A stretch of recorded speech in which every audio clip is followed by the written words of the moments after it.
Hello, plus one math students. Hello, how are you? Happy? Today we shall start new chapter limits and derivative.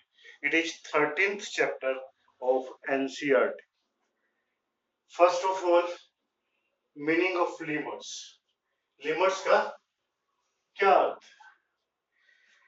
हमने लिखा ना meaning approaching but not achieving. इसका मतलब ये है हम बिल्कुल पास तो जाएंगे किंतु टच नहीं करेंगे, यानी बहुत पास चले जाना किंतु उसको अचीव ना करना। मंजिल मंजिल के बहुत ही पास जाओ, कई बार हम कहते नहीं कुछ ही सेकंड का फर्क रह गया, यानी बहुत पास चले जाओ किंतु उस तक ना पहुंच। ठीक है, दैट इज लिमिट। समझ रहे हो?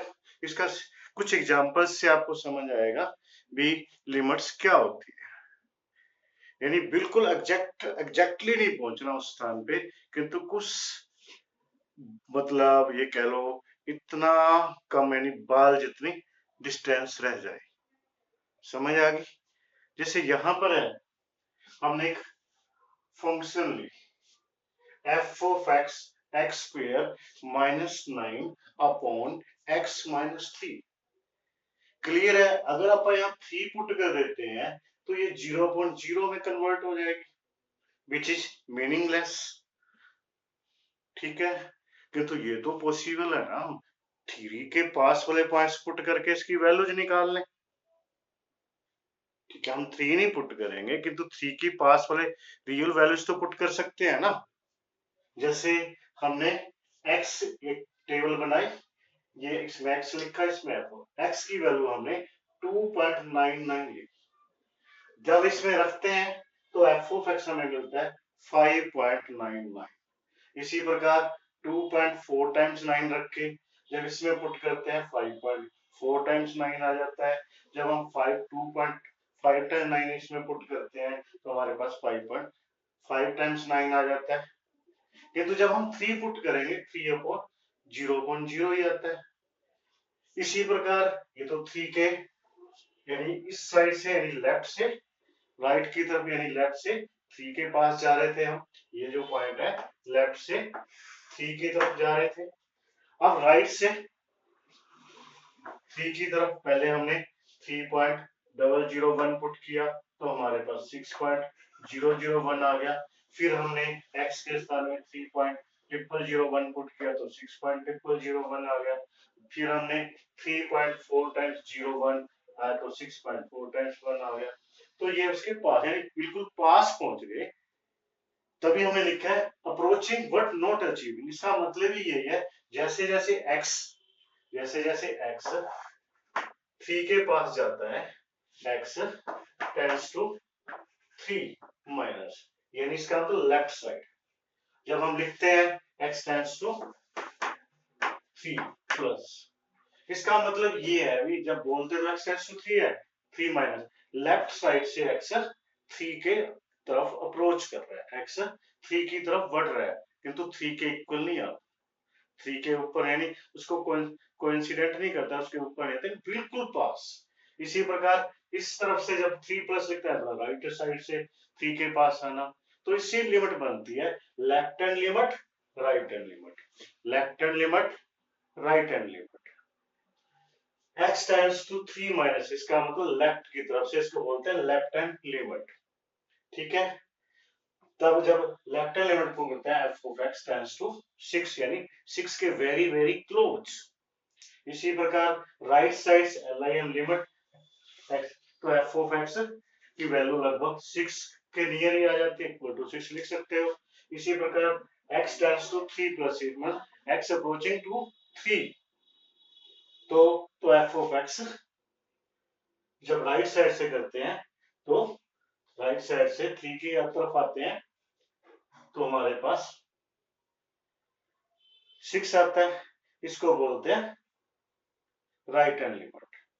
ठीक है स्टूडेंट्स, यानी लेफ्ट से जब आप यानी लेस देन 3, 3 माइनस 3 से लेस, यानी 3 से वेरी वेरी लेस, यानी बहुत कम लेस, इसका लेफ्ट हैंड लिमिट। जब 3 के इस राइट साइड 3 से जरा सा ज्यादा, बिल्कुल थोड़ा सा, which is very very very very very close, तो आपका राइट हैंड लिमिट। इस एरो का मतलब यही है, x टेंड्स टू a का मतलब यही है कि x a की तरफ अप्रोच कर रहा है, जहां पर यहाँ पर x जैसे 3 की ओर अप्रोच कर रहा है, f ऑफ x 6 की तरफ अप्रोच कर रही है, क्योंकि x की वैल्यू 6 आ रही है। ठीक है, इसको लेफ्ट हैंड लिमिट यानी a माइनस करें, इनका x tends to a, right hand limit. उसके बाद लिमिट एग्जिस्ट कब करती है, लिमिट किसी फंक्शन में एग्जिस्ट कब करती है, समझते हो? डोमेन, डोमेन उसको बोलते हैं जो x की रियल वैल्यूज हम लेंगे उस फंक्शन के लिए, और पुट करके जो आता है, यानी इसको हम y के इक्वल है, वो रेंज होती है।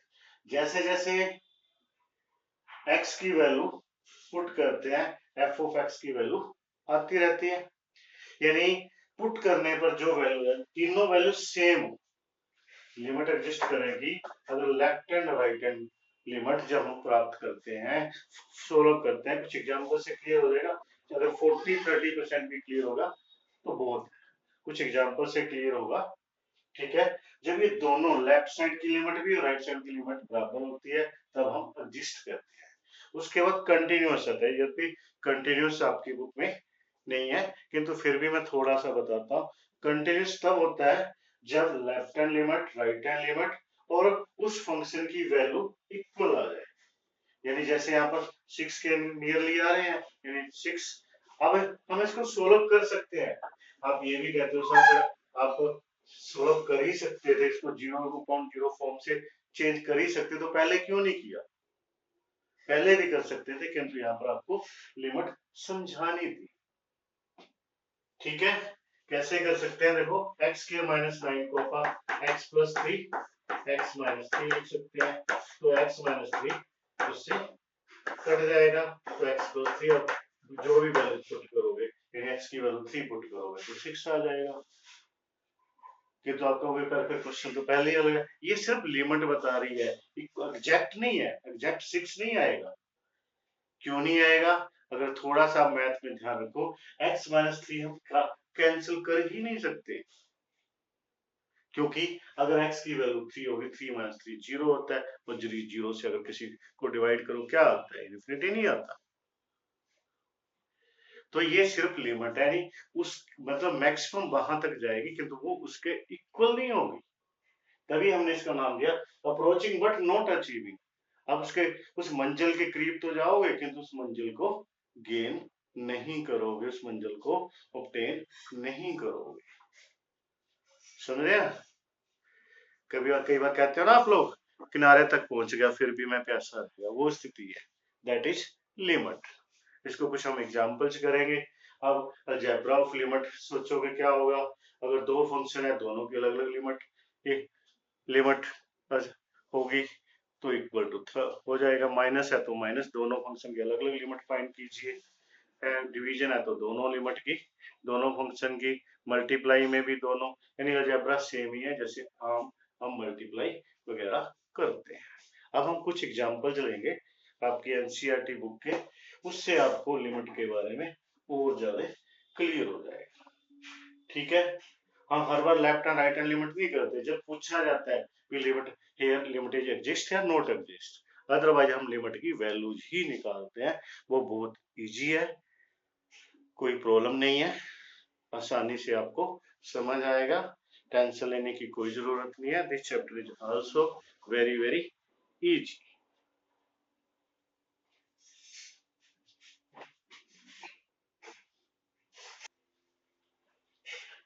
Students, now first NCERT example of limit.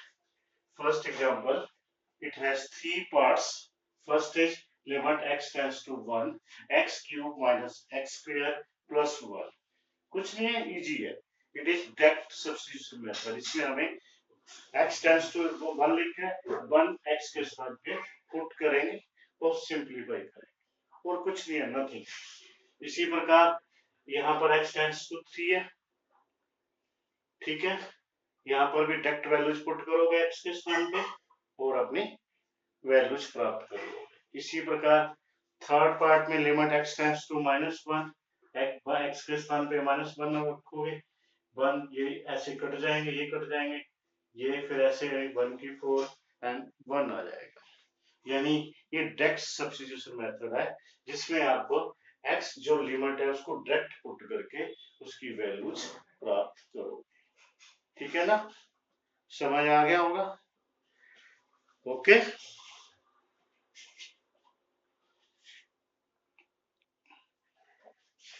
Students, now second example. First part, limit x tends to 1, x square plus 1, x plus 100. यहाँ भी हम डायरेक्ट मेथड अप्लाई करेंगे, x की वैल्यू 1 पुट कर देंगे। 1 का स्क्वायर 1 होता है, 1 1 प्लस 100 यानी 101 2/1. It is direct method. Sorry. Now second question. Limit x tends to 2, x cube minus 4x square plus 4x x square minus 4. See carefully. If अगर आप x के स्थान पे 2 पुट कर देते हैं तो 4 minus 4 0, यानी ये 0/0 आ जाएगा। यहाँ भी अगर आप x के स्थान पे 2 पुट करोगे 0 ही है। सॉरी, तो 0/0 when x equal to 2। जब ऐसा केस मिलता है जो अप्रोचिंग पॉइंट होता है, जो लिमिट वाला पॉइंट होता है, पुट करने पर 0/0 आता है, तो हमें इसको अलग मेथड से करते हैं। पहला इसको इस मेथड से करके फैक्टर बना के चेक करो। अब हमने पहले x में से हमने कॉमन लिया, यानी इसको बाय फैक्टर मेथड बोल सकते हैं। बाय फैक्टर मेथड यानी इसको फैक्टर बनाएंगे। x कॉमन लिया, x स्क्वायर बच गया -4x + 4। अब ये ध्यान से देखो, a - b का होल स्क्वायर है, यानी x - 2 का होल स्क्वायर, तो ये होगा x × x - 2 का होल स्क्वायर अपॉन, यहाँ पर आइडेंटिटी अप्लाई करी, a स्क्वायर - b स्क्वायर वाली, x स्क्वायर - 2 का होल स्क्वायर, यानी 1 time positive 1 time negative, positive negative आ गया। ठीक है, एक पावर लेस कर दो, x - 2 x नोट है, ये तभी कर सकते हैं जब हम ये मान के चलते हैं कि x टेंड्स टू 2 का मतलब है x 2 के very very near but exact 2 नहीं। तो उस केस में हम इस x नॉट इक्वल 2 होगा तो हमने कैंसिल कर दिया। अब हम 2 पुट करेंगे तो 0/0 नहीं आता, तो हम डायरेक्ट मेथड अप्लाई करो, 2 पुट करो, 2 × 2 - 2, 2 + 2 4, यानी 0/4 = 4। अगर यही स्थिति, अब इस थर्ड पार्ट में क्या किया हुआ है, इसको उल्टा किया हुआ है, यानी x² - 4 ऊपर है, ये नीचे है। ठीक है, इसी प्रकार सोल्व करोगे आपके पास 4/0 आ जाएगा, यानी जो 0/4 है उल्टा है, तो 4/0 infinity. Then limit is not defined, limit is this is not defined at x = 2। अगर ये उल्टा करके, यानी ये वाली फंक्शन ऊपर चली जाए, ये वाली नीचे। ठीक है, थैंक यू स्टूडेंट्स। जय हिंदुस्तान, जय DAV। Have a nice day. Okay, thanks all of you.